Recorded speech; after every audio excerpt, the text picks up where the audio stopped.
हाम्रो अर्को नेक्स्ट क्वेसनमा के रहेछ भने find the surface that intersect the surface of the system zx plus y is equal to c bracket 3z plus 1 orthogonally and passes through the circle x square plus y square is equal to 1 and z is equal to 1। तर यसमा passes वाला थिएन, यसमा के छ passes वाला हो। अलि यो क्वेशन अलि इम्पोर्टेन्ट खाले हो। अनि हामी के लेख्ने सोलुसन, यो 2 नम्बर हो। यो 2 नम्बर को सोलुसन में हाम्रो के हो इक्वेशन फर्स्ट में लेख्ने के the surf equation of system of surface is. अनि हाम्रो के भयो एफ एक्स वाई र जेड इक्वल टू यहाँ के हो Z X plus Y equal to हाम्रो के भयो सी अनि 3 जेड प्लस 1। अनि यसैलाई हामी लेख्ने कसरी जेड एक्स प्लस वाई अनि के 3 जेड प्लस 1 अनि यसलाई हामी कति लेख्ने हो सी लेख्ने। अझै सेपरेट गरेर हामीलाई एक्स जेड बाई के भयो 3 जेड प्लस 1 भयो अनि वाई जेड अनि के भयो 3 Z plus 1 equal to C. अनि हामी के गर्ने हो पार्शियली गर्ने हो, पार्शियली df बाई dx। जहाँ जहाँ हो x यहाँ x हो भनेको यो हाम्रो के भयो z र 3 z प्लस 1 कन्स्ट्यान्ट अनि डेरिभेटिभ 1 भनेको यो क्यान्सल। अनि df बाई dy यहाँ हाम्रो y को y 1 भयो अनि के भयो z अनि यो हाम्रो के भयो 3z प्लस 1 अनि हाम्रो z df by del z बाट गर्थ्यो भने अनि डेल z हामी माथिलाई गर्दैन, यसलाई हामी के 1 मान्दै यसलाई 1 मान्दै। अनि हामी युभी फर्मुला हो एकचोटी हामीलाई के यो हाम्रो कन्स्ट्यान्ट हो भने हामी यसलाई छोड दिएको हो, यसलाई छोड दियो भने हाम्रो के भयो 3z प्लस 1 अनि यो के भयो x प्लस y अनि z को 1 भयो। त्यसैगरी हाम्रो प्लस यो हाम्रो माइनस के भयो माइनस अनि हामी कसलाई छोडेको हो यसलाई छोड्दिएको हो।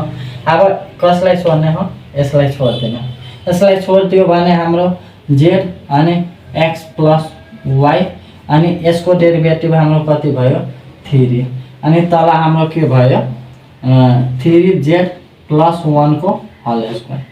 यसलाई हामी अझै हामी के गर्दिन ब्र्याकेट खोल्दिन, ब्र्याकेट खोलिदियो भने हाम्रो के भयो यो हाम्रो एकचोटी यसलाई त्यसपछि यसलाई हाम्रो के भयो 3xz अनि प्लस 3yz अनि त्यसपछि x प्लस y भयो। यहाँ के भयो माइनस यो के भयो 3xz अनि माइनस के भयो 3 यो के भयो यो yz अनि तल हाम्रो के भयो 3z प्लस 1 को होल स्क्वायर। अब यो र यो हाम्रो के भयो क्यान्सल भयो।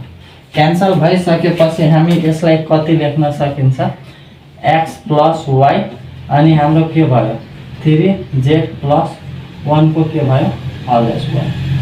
अब हामीले यहाँबाट एक लाइन हामी के लेख्ने so the surface orthogonal to 1 are surface generated by the integral के लेख्ने integral curve of the equation अनि यो लेखिसकेपछि हामी के लेख्ने dx बाई के हो d del f by del x लेख्न छ। अनि d यो हाम्रो के भयो dy अनि के भयो del f by del y equal to dz अनि के भयो डेल f बाई अनि डेल z। अनि हामीले के निकालिसकेको हो भनेको dx अनि f डेल f हाम्रो के भयो z अनि हाम्रो 3z plus 1 equal to dy भनेको हाम्रो के भयो z अनि हाम्रो 3x प्लस 1 अनि डेल z अनि यो हाम्रो कति हो x प्लस y अनि यो के भयो 3z प्लस यहाँ सरी यहाँ हाम्रो के हो z हो प्लस 1 को होल स्क्वायर। यो हाम्रो इक्वेसन 2। यहाँबाट हामी दुईवटा रेसियो लिनु भनेको फर्स्टमा हामी ratio first and second ratio Leo second ratio अनि सेकेन्ड रेसियो भनेको dx अनि यो हाम्रो के भयो z अनि 3z plus 1 equal to dy अनि यो के भयो z अनि 3z प्लस 1 यो हाम्रो के भयो क्यान्सल भयो र इन्टिग्रेसन गर्दैन के इन्टिग्रेटिङ गर्ने अनि के भयो यसको हाम्रो x इज यता आइदियो भने minus y equal to c1। अब हामीले यो हाम्रो के भयो थर्ड इक्वेसन। त्यसै गरी हामी यो दुईवटालाई के गर्दिने एडिङ गर्दिने के गर्दिने एडिङ गरिदियो भने हाम्रो कति भयो d रेसियो फर्स्टमा हामी एडिङ एन्ड इक्वेटिङ गर्दिने dx प्लस dy अनि यो हाम्रो कति भयो 2 टाइम 2z अनि हाम्रो के भयो 3z प्लस 1 अनि यता हाम्रो कति भयो dz अनि यो हाम्रो के भयो यसलाई हामी x प्लस y अनि यो हाम्रो के भयो 3z प्लस 1 को होल स्क्वायर। यो हाम्रो के भयो क्यान्सल भयो यो यता गइदियो भनेको हाम्रो कति भयो क्रिस क्रस गरिदियो भने यो माथि जाने यो हाम्रो d के भयो x प्लस y यो हाम्रो के भयो x प्लस y अनि यो हाम्रो dx plus dy equal to हाम्रो 2z अनि यो के भयो 3z प्लस 1 अनि dz। यो भनेको हामी adding first and second ratio and equating third ratio अब यसलाई हामी के लेख्न सकिन्छ यो हाम्रो x प्लस y अनि यो हाम्रो कति भयो dx प्लस y अनि यो हाम्रो कति भयो यो हाम्रो 6z स्क्वायर प्लस 2 यो हाम्रो के भयो 2z अनि यो dz अनि इन्टिग्रेटिङ गर्दा यो भनेको कति भयो x प्लस y को होल स्क्वायर बाई 2 भयो। यो भनेको कति भयो z यो 2 बन्छ 3 क्यान्सल भयो z क्यू यो हाम्रो z स्क्वायर बाई यो हाम्रो c2 भयो। अब यो 2 यता लग्दैन के यो 2 यता लग्दियो भने x स्क्वायर प्लस को होल स्क्वायर इक्वल टु 6 अनि z यो सरी 2 जा हाम्रो कति भयो 4 अनि z क्यू प्लस यो हाम्रो के भयो 2z स्क्वायर प्लस c2। अब यति भइसकेपछि हामीले यसलाई के गर्दिने ह यहाँबाट हामीले एकछिन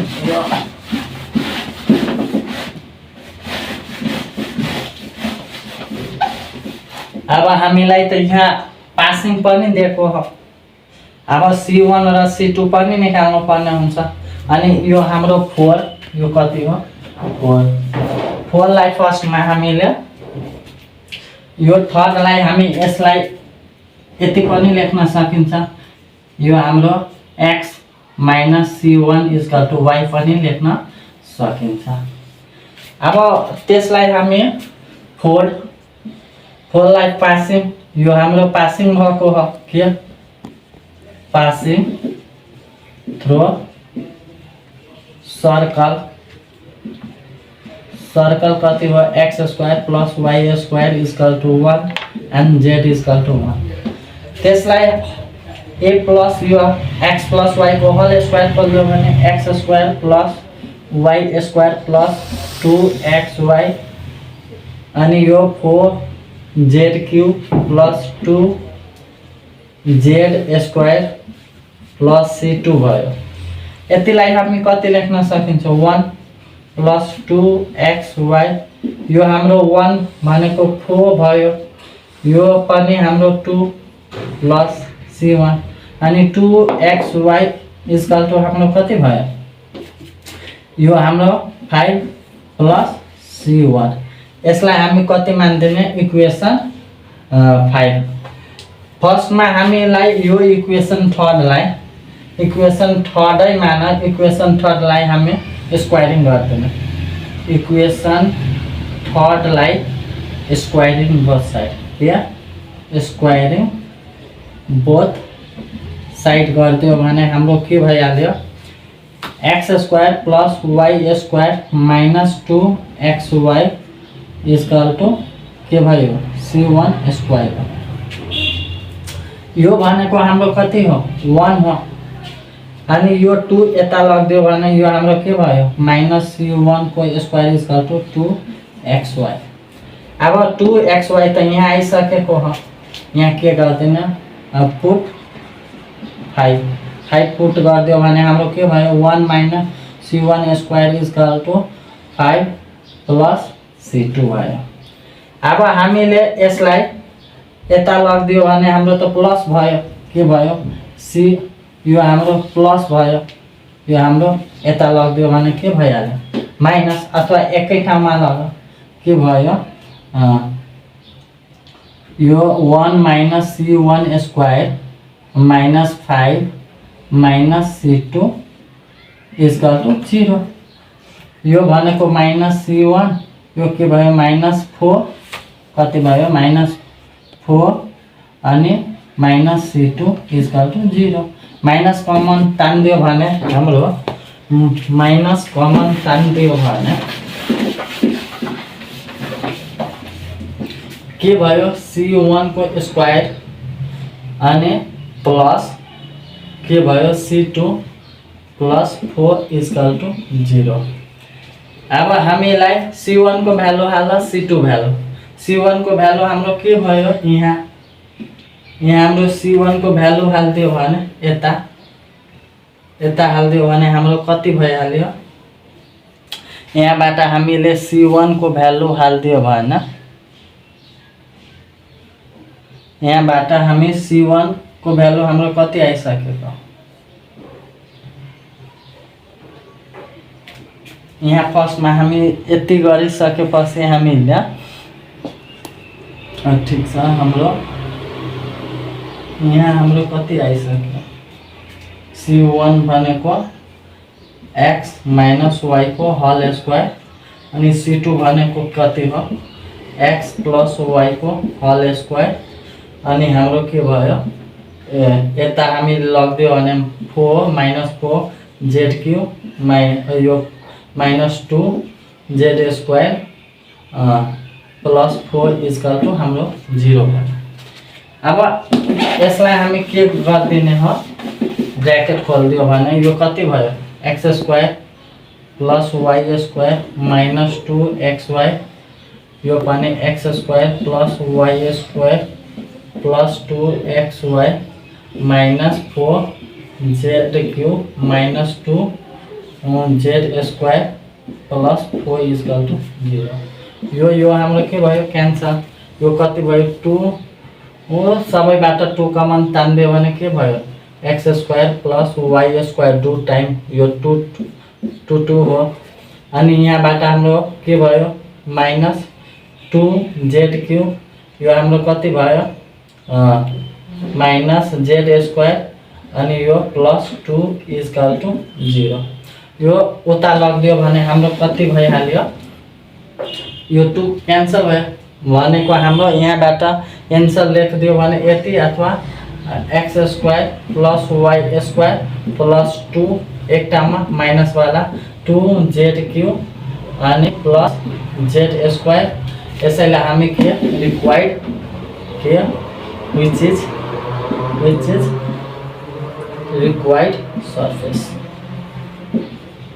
यतिसम्म गर्ने हो। कहिले काहीँ यो 7 मार्क्स स्योर क्वेसन हो एक्जाममा, ट्युको एक्जाममा, र यो ट्युको आएको पनि छ ट्युको एक्जाममा। र अर्कोचोटि हामी चार्टेड इक्वेसन गर्नेछौँ। आजलाई यति।